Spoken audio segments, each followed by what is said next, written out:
Le titre de mon message s'intitule « Décide et planifie ton caractère ». Vous savez que la plupart des gens ne planifient pas leur caractère. Ils planifient leur carrière. Ils ont un plan de carrière, mais ils n'ont pas un plan de caractère. Ils ont décidé, ils ont fait un plan pour ceux qui vont faire, mais ils n'ont pas fait un plan pour ceux qu'ils vont être, ce à quoi ils vont ressembler. Le problème, c'est que ce que tu vas faire, sa longévité, sa prospérité sera toujours dépendante de ce que tu es. La première chose que tu dois planifier dans la vie, ce n'est pas ce que tu vas faire, c'est ce que tu vas être. Parce que ce que tu vas être va déterminer ce que tu vas faire. Ce que tu vas faire va déterminer ce que tu vas avoir. Si tu n'es pas, ce que tu vas faire sera toujours limité. Est-ce que quelqu'un me suit? Première chose à planifier, c'est ton caractère. À quoi est-ce que je veux ressembler? Quel est le mindset que je vais avoir? Quel est le type de caractère que je veux avoir? Donc, le titre de mon message, c'est « Décide et planifie ton caractère, ta consécration et ta prospérité. » J'aurais aussi pu dire ta richesse. Mais si je mets ta richesse, il y en a qui vont dire « Ah, il parle encore de richesse. » Aujourd'hui, je vais te parler de richesse. Aujourd'hui, je vais t'aider à comprendre les choses qu'on pratique depuis 20 ans. Tu vas comprendre qu'il n'y a pas de hasard. Il n'y a que des gens qui sont décidés, mais ce n'est pas tout de décider. Une fois que tu as décidé, l'Esprit m'a convaincu de te dire qu'il faut aussi maintenant planifier. Parce que décider, c'est faire un vœu. C'est très bien. Bon, c'est même pas... Bon, enfin, ok. C'est bien de décider, mais ne t'arrête pas à la décision. Va à la planification.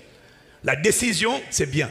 Mais après, planifie, orchestre, définis un agenda, un schedule, un itinéraire pour aller là où tu as décidé.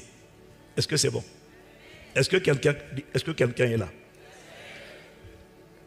Dans Daniel chapitre 1, au verset 8 à 9, il est écrit, je lis avec la version second 21, Daniel prit la ferme décision de ne pas se souiller en consommant les plats servis à la table du roi et le vin de ses banquets.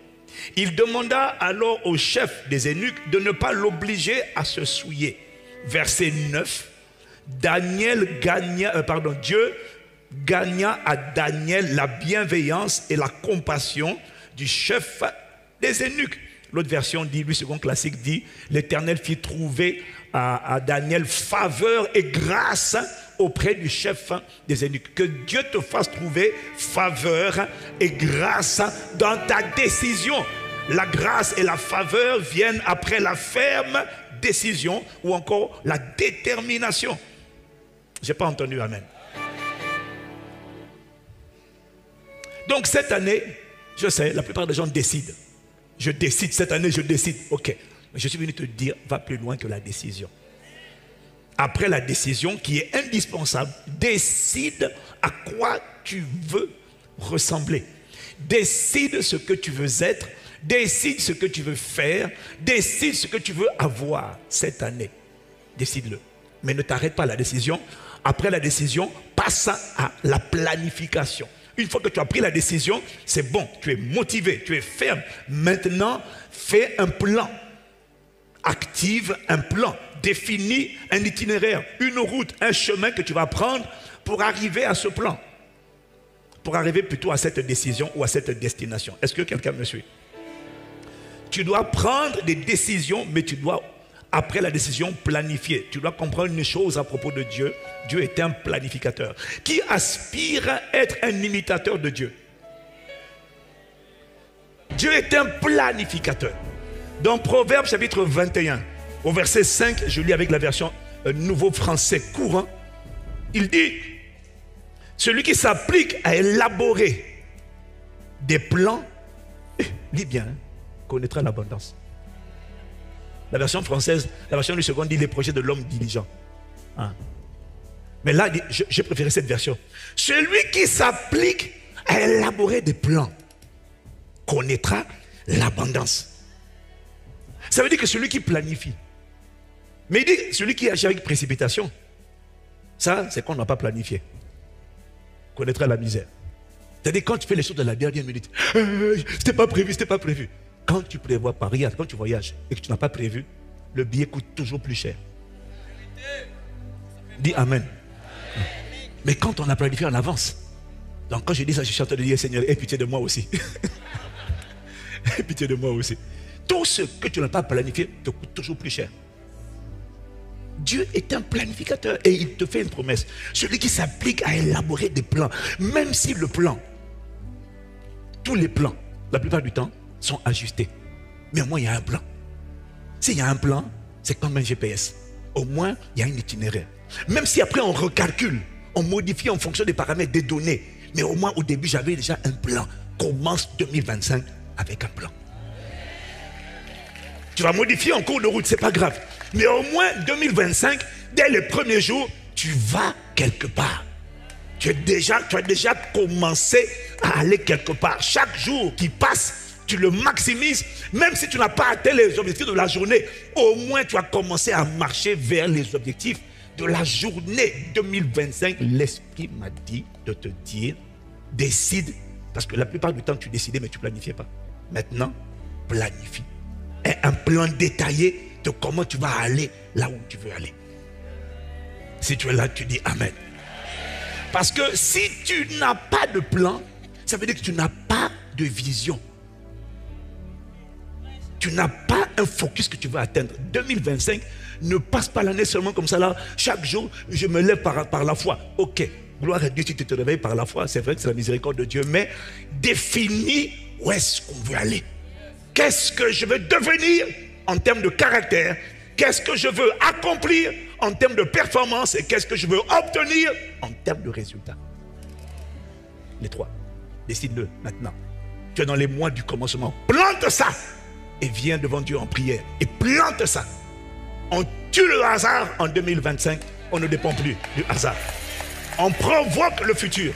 On provoque une qualité de vie qui va sortir de nous. Intentionnellement. Si tu es là, tu dis Amen. Parce que si tu n'as pas de planification, de plan, le plan n'est que l'aboutissement, le plan n'est que la conséquence d'une vision. Est-ce que quelqu'un me suit? Si tu as un plan, ça veut dire que tu as une vision. S'il y a un plan quelque part, ça veut dire qu'il y a quelque chose qu'on veut construire. Dis Amen.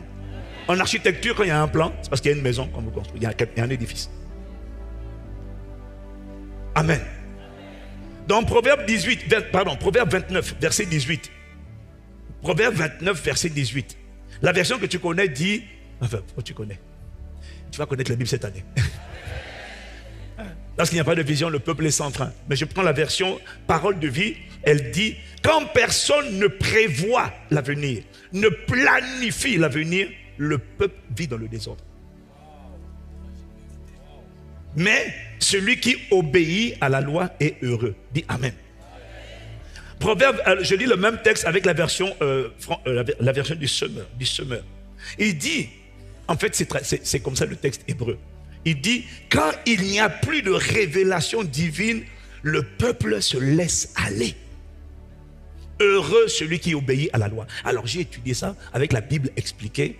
Et la Bible expliquée m'explique que dans la tradition ou la culture juive, au temps biblique, dans la société hébraïque, en fait, c'était les prophètes, les porte-paroles de Dieu qui donnaient au peuple une parole, une révélation, une direction pour l'année.